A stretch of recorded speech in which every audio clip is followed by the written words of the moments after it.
하나님의 말씀은 신명기 7장입니다. 신명기 7장 8절로 11절 말씀입니다. 우리 한 절씩 교독하겠습니다. 신명기 7장 8절로 11절 말씀. 여호와께서 다만 너희를 사랑하심으로 말미암아 또는 너희의 조상들에게 하신 맹세를 지키려 하심으로 말미암아 자기의 권능의 손으로 너희를 인도하여 내시되 너희를 그 종되었던 집에서 애굽 왕 바로의 손에서 속량하셨나니 그런즉 너는 알라 오직 내 하나님 여호와는 하나님이시요 신실하신 하나님이시라.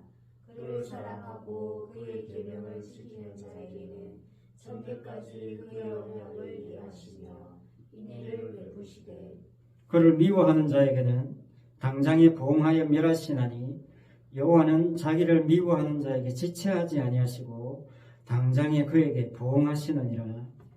그런즉 너는 오늘 내가 너희에게 명하는 명령과 규례와 법도를 지켜 행할지니라.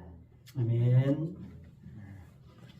오늘은 신명기 7장 8절로 11절 말씀 통해서 다만 너희를 사랑하심으로 라는 제목으로 말씀의 은혜를 나누고자 합니다. 자, 오늘 말씀 9절에 보면 그런즉 너는 알라. 너는 알아야 될 게 있다. 그렇게 말씀합니다. 뭘 알아야 되느냐 하니까 하나님은 신실하신 하나님이시다. 그걸 좀 알아라. 그런 이야기 하십니다. 자, 하나님이 신실하시다라는 말씀은 무엇에 신실하시냐면 우리를 사랑하시는데 신실한 겁니다. 오늘 말씀대로라면 맹세를 하나님이 하신 그 맹세를 맹세대로 지키시는 분, 거기에 신실하신 분이다. 그렇게 말씀하고 있습니다. 그런데 신실하다는 내용을 우리가 좀 더 생각해 보면 신실하다는 말이 히브리어가 아만이라는 말입니다. 아만. 이 아만이란 말을 그냥 신실하다 그렇게 표현을 했는데 어떤 기본적인 뜻이 내포되어 있느냐면요. 이 아만은 부모나 유모가 자식을 양육한다는 뜻이 내포되어 있어요. 그게 깔려 있습니다. 그러니까 하나님께서 부모로서 이스라엘을 양육하고 있다. 그런 거죠. 그 양육의 힘이 어디에서 나오느냐? 하나님의 사랑에서 나오는 거죠. 하나님이 사랑으로 양육하시는데 뭘 주셨느냐? 율법을 주신 겁니다. 그래서 오늘 내가 내게 명하는 명령과 규례와 법도를 지켜 행하라. 이렇게 율법을 주셨어요. 너 오늘 눈높이 5장 풀고 자야 돼? 숙제를 준 겁니다. 숙제를. 그럼 자식이 당장 뭐라고 합니까? 엄마, 5장 풀고 나면 나 게임 해도 되지? 대부분 이래 나와요. 이게 뭡니까?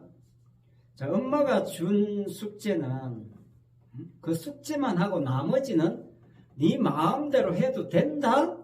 이게 아니죠. 그런 뜻으로 숙제를 내준 게 아닙니다. 그러나 자식은 그것만 지키면 나머지는 내 마음대로 해도 되는 걸로 합의를 보자. 이게 우리의 모습이죠.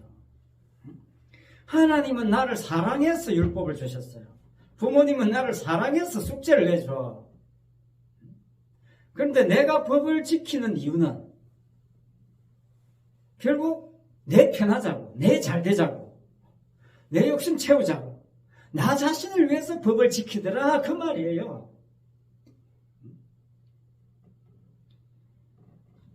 지키라는 숙제 할 테니까 하나님은 복 주면 됩니다. 나머지 시간은 내가 지키라는 법 잘 지켰으니까 내 마음대로 하도록 좀 내버려 두세요. 이게 이스라엘의 모습이다 그 말이에요. 그러니까 부모의 심정을 자식이 모르는 겁니다. 하나님의 심정을, 그 사랑의 마음을 율법에 담겨져 가지고 나에게 다가오시는 그 하나님의 사랑을 이스라엘이 모르는 거예요. 오늘 8절 말씀이죠. 여호와께서 다만 너희를 사랑하심으로 말미암아 애굽에서 빼낸 겁니다. 다른 이유가 없어요. 이게 전부예요. 이스라엘 쪽에 뭔가 이유가 있어서가 아닙니다. 하나님이 사랑해서, 하나님이 아브라함 때부터 언약해서 그 언약을 성취시키기 위해서, 그래서 신실하신 하나님, 그게 전부예요. 그 신실하신 하나님을 드러내기 위해서 이스라엘을 택하고 구원한 겁니다. 이스라엘에게 뭐 조건이나 이유가 있었을까 아니에요. 그런데 우리는 하나님 내가 숙제할 테니까 내가 원하는 거 요거 한 가지 들어주세요. 내가 요거 주의를 지킬 테니까 하나님 이것은 좀 해결해 주세요. 요 정도 수준에서 그냥 왔다리 갔다리 하고 있다면 그건 지금 하나님의 마음을 제대로 모르는 겁니다. 최소한 주일은 지키고 내가 이제 새벽 예배 할 테니까 하나님 이제 새로 시작한 저 카페 좀 잘 되게 해주세요. 이거 아니라는 겁니다. 이거 아니에요. 여러분 제가 새벽 예배 시작하게 됐잖아요. 그게 제 뜻이 아닙니다. 제가 뭐 하고 새벽 기도를 하고 있지만 물론 자연스럽게 하게 돼서 하는 거지. 내가 이제 카페도 시작하게 됐고 이제 저 카페 잘 돼야 먹고 사는데 그거 걱정돼서 새벽 기도 하는 거 아닙니다. 내가 숙제 하나 하고 하나님 요거 좀 잘 보살펴 주세요. 이것 때문에 새벽 기도 하는 거 아닙니다. 기도할 수 있어서 감사해서 하는 거죠. 그러니까 하게 돼서 하는 겁니다. 제가 무슨 목적이 있어서 하는 게 아니에요. 이걸 흔히 여러분 하나님이 하게 하셔서 하는 거다. 그런 겁니다. 너무 이 말을 너무 자주 하니까 그냥 제가 그 말에 그 신빙성과 능력이 자꾸 감소돼요. 이 목사님들이 지금 맨날 하는 소리, 아이고 하나님이 하신 겁니다. 아이고 하나님이 하신 겁니다. 너무 이게 입에 달고 사니까 형식처럼 느껴질 때가 있어요. 물론 진실로 그렇게 고백하겠지만 진실로 정말 하나님이 하게 하신 것을 우리가 경험하는 것, 그게 우리의 성도의 삶이에요. 그런데 여러분 하나님이 하게 하신 거 말고 사단이 하게 하는 경우가 있어요. 사단이 하게 하는 경우. 어떤 경우에 사단이 하게 하는 걸까요? 그 예가 역대상에 나옵니다. 역대상 21장에 보면요. 다윗이 이스라엘 백성들의 인구 조사를 하게 했어요. 숫자를 세하리게 했단 말이죠. 내 백성이 몇 명인가 헤아리게 했어요. 그런데 이걸 누가 시켰느냐? 참 놀랍습니다. 사탄이 시켰어요. 역대상 21장 1절에 이렇게 시작합니다. 사단이 일어나 이스라엘을 대적하고 다윗을 격동하여 이스라엘을 계수하게 하니라. 다윗이 자기 백성 숫자 헤아리는 것이 사단이 꼬신 거라 그 말입니다. 사단이 시킨 거라 그 말입니다. 그런데 다윗의 충신 요압 장군은 그게 잘못된 거라는 것을 알았어요. 참 놀랍지 않습니까? 그래서 다윗에게 정중하게 왕이시여 이건 아닙니다. 그렇게 충언을 했어요. 그래도 다윗은 밀어붙이는 겁니다. 사단이 격동했으니까 사단이 막 다윗을 조종하니까 다윗이 계속 밀어붙이는 겁니다. 막을 수가 없었어요. 자, 여기 중요한 게 뭐냐면요. 사단이 격동했다는 거. 자, 사단이 격동했다는 말이 무엇과 연결되냐면 오늘 말씀의 그 율법과 연결이 돼요. 자, 쉽게 말하면 다윗이 그냥 어리숙한 사람이 아닙니다. 다윗 누구보다도 말씀대로 살려고 하는 사람이에요. 그런데 사단이 격동했다는 말은 뭐냐면요. 이 일이 율법과 상관이 없었다 그 말이에요. 다윗이 볼 때. 쉽게 말하면 십계명에 오늘날 말하면 십계명에 포함이 안 돼 있었어요. 하나님이 주신 율법을 다 살펴보니까 다윗이 이 백성의 수를 헤아리는 것은 율법 조항이 없네. 백성의 수를 헤아리면 안 돼. 이런 조항이 없었단 말이죠. 그러니까 사단이 뭡니까? 율법의 조항이 없는 걸 가지고 다윗을 격동시킨 겁니다. 그러니까 다윗이 생각해봐도 이건 뭐 나 율법 지금 잘 지키고 있는데 주의를 잘 지키고 있는데 이거 백성 수 헤아리는 거 이거는 뭐 문제 안 되겠네 하고 이제 그럼 나 한번 헤아려보자. 하나 둘 셋. 요압을 시켜서 백성의 수를 헤아리게 했던 겁니다. 이게 중요한 거예요. 지금 이게 오늘 말씀과 연관해서 너무나 중요한 겁니다. 그럼에도 불구하고 요압 장군은 아니라는 걸 알았어요. 참 요압 장군이 더 신앙이 좋은 거예요. 그러니까 쉽게 말하면 다윗에게 충을 했습니다. 어떻게 충을 했느냐? 쉽게 말하면 이런 거예요. 왕이시여.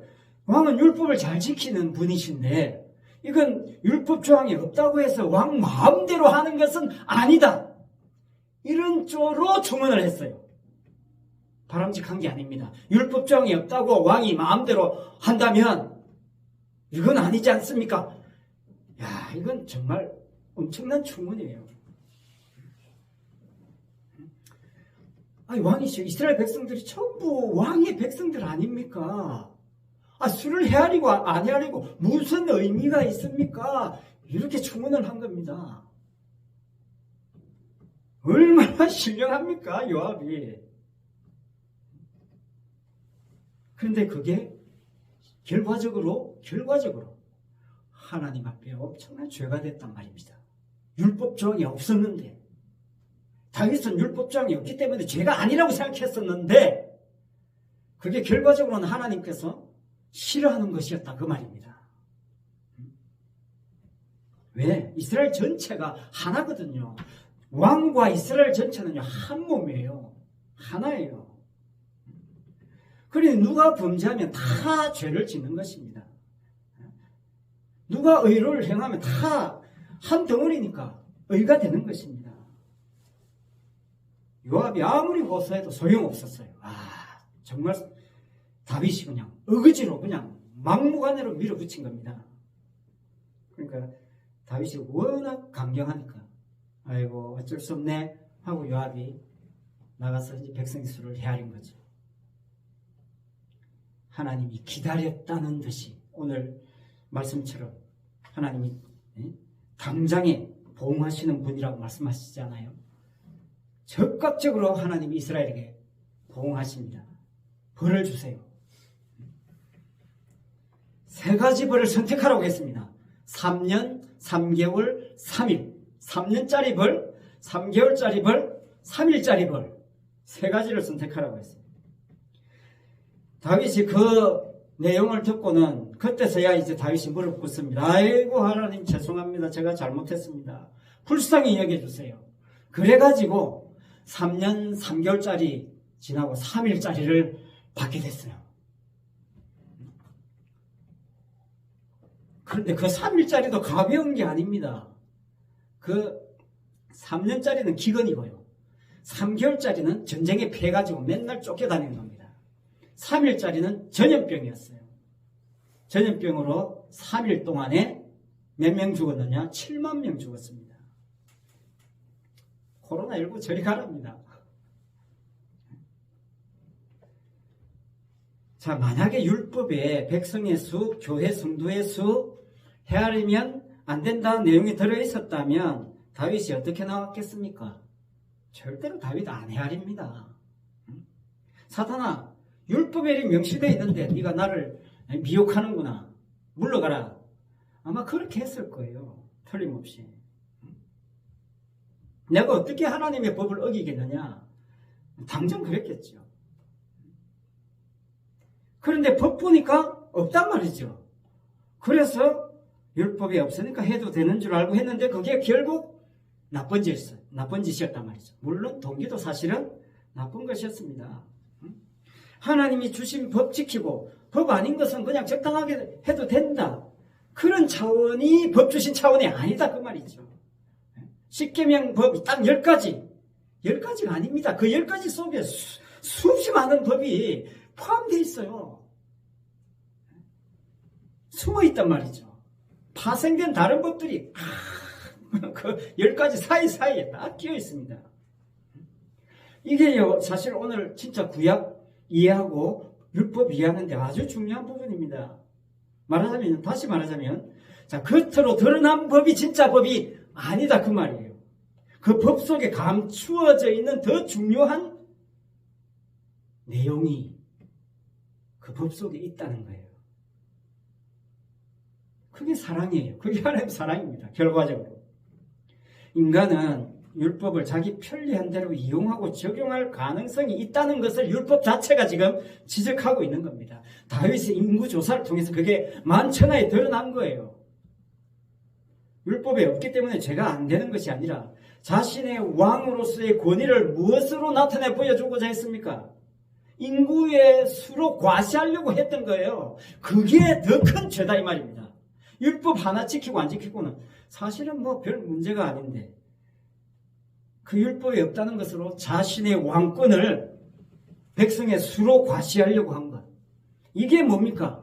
이게 율법을 주신 근본적인 하나님의 원리에 저촉된다는 거예요. 율법의 정신에 어긋난다는 겁니다. 율법 정신이 뭡니까? 사랑입니다. 오늘 본문의 제목이에요. 다만 너희를 사랑하심으로 말미암아. 이게 율법의 근본 정신입니다. 그 사랑 속에서 뭐가 나옵니까? 죄를 깨닫게 나오는 거예요. 죄를 깨닫는 게 나오는 겁니다. 내가 죄를 깨달았다는 건 뭡니까? 내가 연구를 해서 깨달은 게 아닙니다. 하나님의 사랑이 내 속에 들어왔기 때문에 내가 죄를 깨닫는 거예요. 내가 죄인임을 아는 겁니다. 내가 죄인임을 안다는 자체가 이미 하나님의 사랑이 내 속에 침투해 들어온 거죠. 그런데 율법의 취지에서 율법을 지켜서 나는 죄를 극복하고 자기 의를 드러낸다. 이게 사랑 깨지는 거예요. 이게 율법을 주신 취지를 모르는 겁니다. 하나님의 사랑을 모르는 거예요. 내가 율법 이렇게 잘 지켜서 나 괜찮은 사람이네 하는 그게 모든 진짜 의를 깨부시는 겁니다. 그래서 제대로 율법 지킨 사람은 어떤 사람이냐? 자신이 율법 지킬 수 없다는 걸 아는 사람이에요. 지키면 지킬수록 못 지킨다는 걸 아는 사람. 그 사람이 율법을 제대로 지키는 사람입니다. 율법을 파고 들어가면요. 지키면 지킬수록 파고 들어가면 들어갈수록 뭐가 보여야 되느냐? 자기 죄만 보여야 돼요. 내가 율법 5개 지켜서 의가 이만큼 쌓이고 10개 지켜서 이제 난 완벽하다. 그게 깨져야 되는 거예요. 말씀을 지키면 지킬수록 내 죄가 커 보여야 됩니다. 그게 진짜 율법 지킴이에요. 왜? 율법은요, 절대로 완벽하게 지킬 수 없습니다. 하나라도 범하면 모든 걸 어기게 돼요. 그래서 사실은요, 하나님 율법 주신 것은 율법 못 지키게 하기 위해서 주신 거예요. 야고보서 2장 10절에 누구든지 온 율법을 지키다 그 하나에 거치면 모두 범한 자가 되나니. 절대로 다 못 지킵니다. 다 지켰다고 하는 사람 나오죠. 하나님 또 율법 줍니다. 그럼 이것도 지켜라. 그거 지켰습니다. 그래? 그럼 이것도 지켜라. 끊임없이 율법 주십니다. 못 지킨다고 할 때까지, 두 손 두 발 다 들 때까지, 아이고 나는 죄인입니다 할 때까지. 여러분, 율법을 그냥 내가 지켜야 하는 법으로 절대로 보지 마세요. 내가 지킬 수 있는 게 아닙니다. 지키려고 하지 마세요. 율법은 지키는 게 아니라 율법 자체가 우리를 인도하는 거예요. 그게 율법의 기능입니다. 우리를 인도하면서 네 율법 못 지킨대, 빨리 와라, 따라와라. 그 못 지키는 걸 자꾸 쫓아가는 거예요. 그 인도함을 받는 겁니다. 그래서 최종 목적지 가보니까 뭐가 있다? 아이고 십자가가 있네. 이게 율법이에요. 율법이 지향하는 최종 목적지가 십자가입니다. 그래서 바울은 갈라디아 3장 24절에서 이렇게 말씀합니다. 이같이 율법이 우리를 그리스도께로 인도하는 초등 교사가 되어 우리로 하여금 믿음으로 말미암아 의롭다함을 얻게 하려 함이라. 율법이 교사란 말입니다. 어디로 인도하는? 주님께로 인도하는, 십자가로 인도하는 교사. 내가 지킬 수 있는 게 아닙니다. 내가 율법 지켜서 좀 괜찮은 사람 되는 거 아닙니다. 모든 율법을 푹 삶아서 꽉 짜내면 십자가 보혈만 뚝뚝뚝뚝뚝뚝 떨어진다는 말입니다. 나는 모든 율법 다 지켜 다 큰 소리 쳤는데 마지막 율법 가장 중앙 자리를 가보니까 십자가가 있는 거예요. 보혈의 피가 흐르고 있는 겁니다. 그 십자가 앞에서 또 율법 타령하면 그 지옥 백성이죠. 그 십자가 앞에서 무릎 꿇어야 제발 죄를 좀 깨달아라. 여러분, 우리 인간이 이 세상 사는 건요, 죄를 계속 깨닫는 과정입니다. 다른 거 없어요. 나이가 들면 들수록 뭘 깨닫냐? 아이고, 내가 죄인이구나 하는 걸 더 크게, 더 깊이, 더 많이 깨닫는 거예요.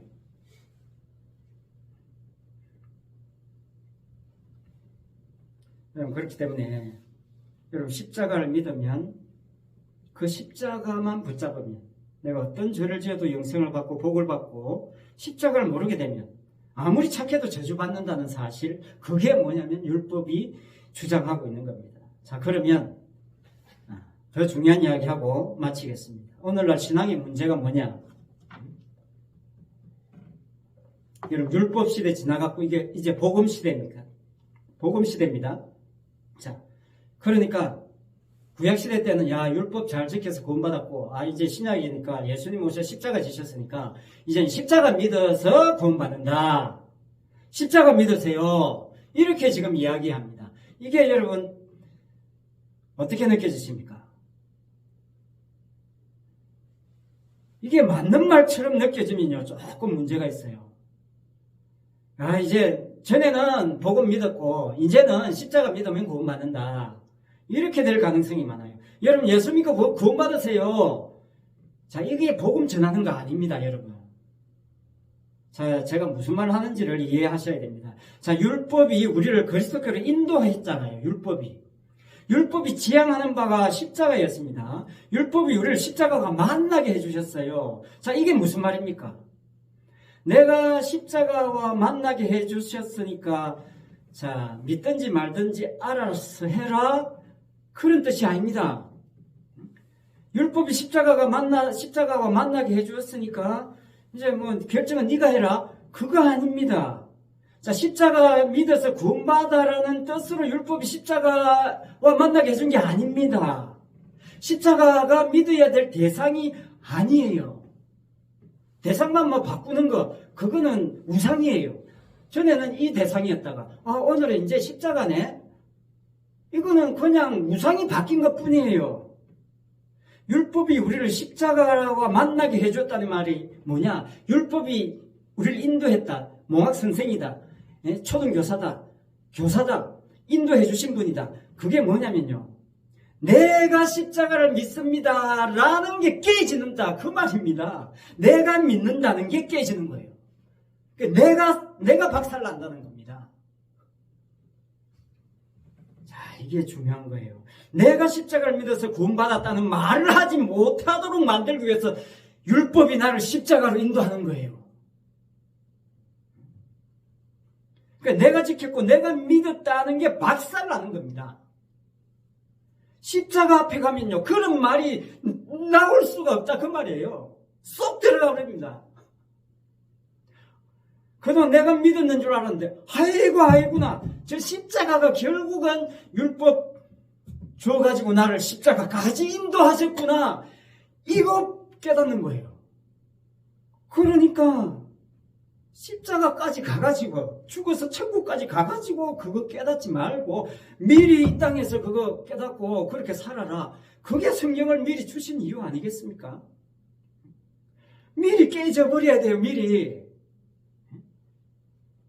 십자가 앞에서는요, 나라는 게 다 사라집니다.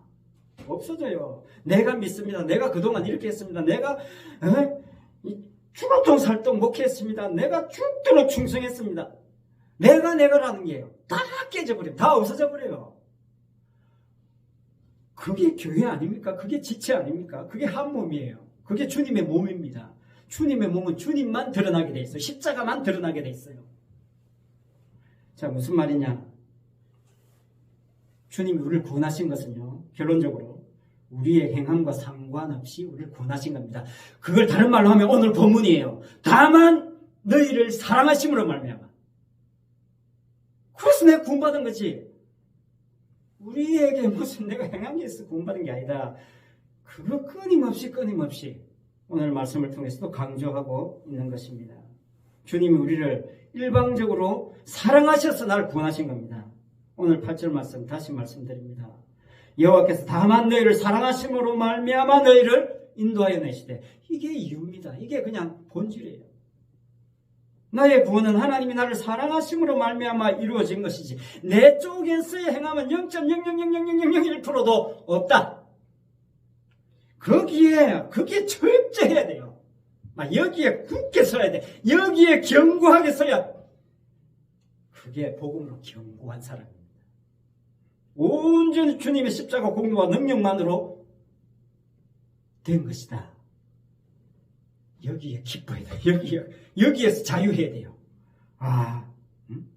와, 구원이 나랑 상관없는 거구나. 내 행함이랑 무관하구나. 와, 너무나 기쁜 거예요. 이게 너무나 기쁜 겁니다. 너무나 감사한 거예요. 얼마나 감사합니까? 오늘날 성도의 가장 큰 문제가 뭐냐면요. 자기가 자기 스스로를 막 책망해요. 일이 잘 안 풀리거나 안 좋은 일이 막 생기죠? 그러면 자기가 자기에게 벌을 줘. 아이고, 그러면 내가 새벽기도 해야지. 아이고, 그럼 내가 이번엔 금식해야 되겠다.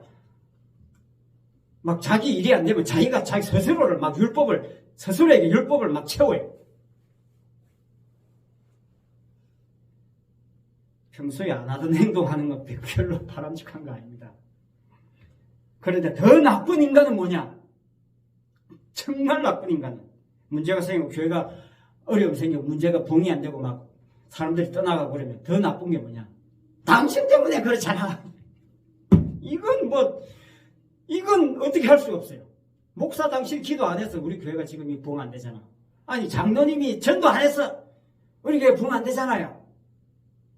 이건 볼장 다 본 거예요.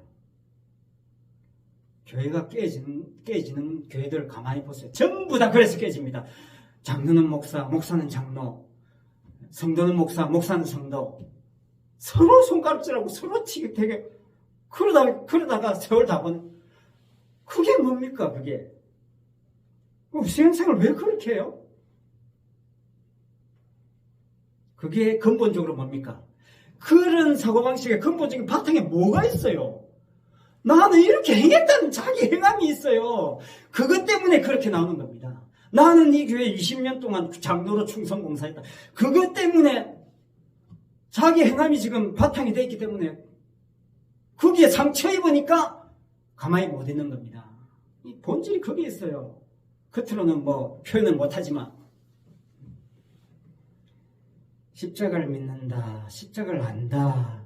이게 무슨 말이냐? 내가 십자가 믿었다라는 내가 깨지는 것. 이것이 전부입니다. 나는 십자가 믿을 자격도 능력도 없는데 진실로 아무것도 행한 것 없는데 어떤 청년 하나가 내 대신 죽었다는 그 이유 때문에 내가 영생의 나라에 가다니, 천국에 가다니, 이런 희한한 세상이 다 있나? 이 하나님의 사랑만 보여주는 것이 성도고 교회라는 말입니다. 그게 우리가 이 땅에서 남아서 감당해야 될 사명입니다. 여러분, 천국 충격받지 마세요. 정말로 내가 행한 것 아무것도 없이 구원받아서 그걸 발견하고 놀라 자빠지는 것이 천국입니다. 반대는 뭡니까? 그 반대가 지옥이에요. 내가 해놨는데 다 어디 갔지? 그동안 내가 다 이뤄놓은 거 어디 갔지? 그게 지옥이에요. 지옥에서는 그 자기를 버리지 못하고 있어요. 부자 나사로 그 이야기 보세요. 지옥에서도 저기 물 좀 떠다 줘. 그 아직도 그 지옥에서 자기를 포기하지 못하고 있어요. 그게 지옥입니다. 천국, 내가 없어지는 기쁨으로, 내가 없네. 그걸 발견하는 충격이 천국이에요. 그 날마다 이 땅에 서야 되는데, 오늘날 교회가 사람들의 행함을 부추겨요. 전부 보세요. 인간의 행함을 부추겨요. 기도 안 했나? 왜 새벽 기도 안 났어요? 왜 철학기도 안 났어요? 맨날 행함만 부추겨요. 하나님 시키시면 하면 되는데. 자꾸 강조하니까 이제 자기 행함이 축적되는 거예요. 이거 깨부시는 즐거움으로 신앙생활 하시기 바랍니다. 기도하겠습니다. 아버지 하나님의 사랑, 다만 너희를 사랑하심으로 말미암아 이스라엘을 그 죄악덩어리 애국에서 빼냈는데, 우리는 내게 뭔가 착한 구석이라도 있는 것처럼 착각하는, 그 착각으로 평생을 살아가는 그런 어리석음이 깨어지게 하여 주시옵소서. 진실로 아버지 하나님, 주님의 그 사랑이 날마다 더 커 보이고, 주님이 오늘도 내게 이렇게 역사하시는 그 사랑이 날마다 더 소중해 보이는, 어떻게 하나님 이렇게 일하시지, 이런 기쁨을 누릴 수 있는 그런 우리 성도가 될 수 있도록 하나님 역사하여 주시옵소서. 예수님 이름으로 기도합니다. 아멘. 260장 찬송하겠습니다.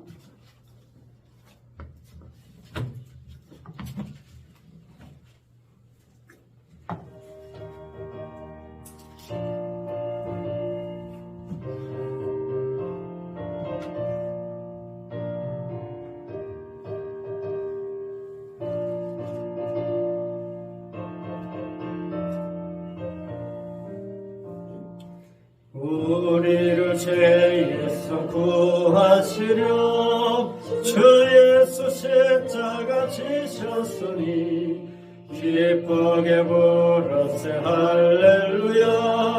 나 구원 얻었네. 찬송하세 주님 나를 구하셨네. 찬송하세 주가 구원하셨네. 우리를 주께서 구했으니 예전에 행하던 악한 일과 추하고 더러운 모든 죄를 온전히 버렸네. 찬송하세 주님 나를 구하셨네. 찬송하세 주가 구원하셨네.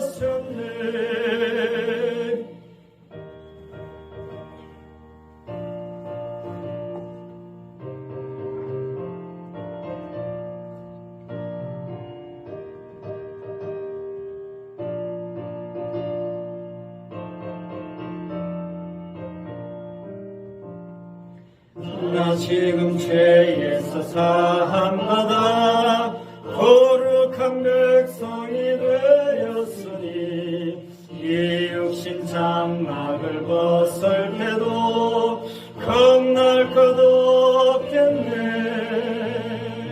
찬송하세 주님 나를 구하셨네. 찬송하세 주가 구원하셨네. 우리가 이 세상 떠날 때에 예수의 손목을 굳게 잡고 영원히 즐거운 천국에서 주와 함께 살겠네. 찬송하세 주님 나를 구하셨네. 찬송하세 주가 구원하셨네. 기도하겠습니다.